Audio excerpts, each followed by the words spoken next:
Moyer. She has a very special trending story, let's say, to talk about on this Friday.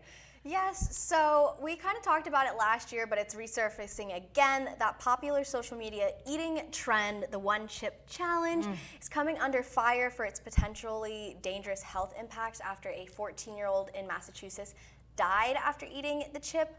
Now, the cause of death has not been confirmed, but the family believes that the chip is the cause because he was sent to the nurse's office after eating it and then later died at the hospital.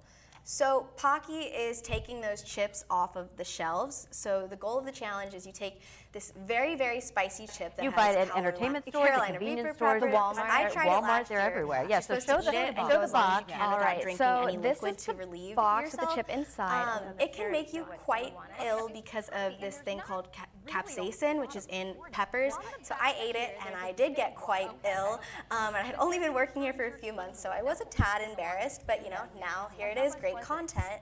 So again, it's really not good for you, but it is not intended for child consumption. It does have that on the packaging. It's intended for adult use and to keep out of the reach of children.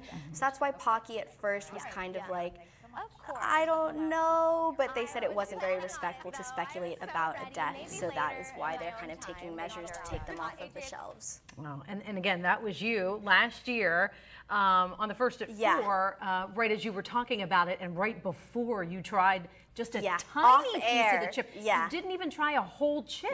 No, it was like this much, and then it was very, very spicy, and I was like, I am a Hispanic woman, I can handle spice. It's just different. It's different, and I think it's like meant to hurt you. It's challenging. That's the hard part about it. But I don't recommend it. And if you have children, you know, keep an eye on them because you can buy them essentially anywhere: gas stations, grocery stores. Our local mall sells them. So. Or sold. Anyway. Yeah, sold. not anymore, probably a good thing. More on that on our website, erienewsnow.com, plus all your other news as well. But let's shift gears and talk weather for a moment because, well, after a few days where it felt very much like the start of summer, it very much today, John, feels like the start of fall. Yeah, it's pretty comfortable. I like fall out there. Side note, hot stuff, you go to the Rib Fest, if you go to Johnson's, they have the thermonuclear sauce out there. You do have to sign a waiver. I was just going to ask you that. Do you have to sign a waiver? You definitely do. Now, he reminded me, believe it or not, that in the mid-90s when I worked in Cleveland, that he was the one that gave me the chance to try that on air, and I did. 360, John.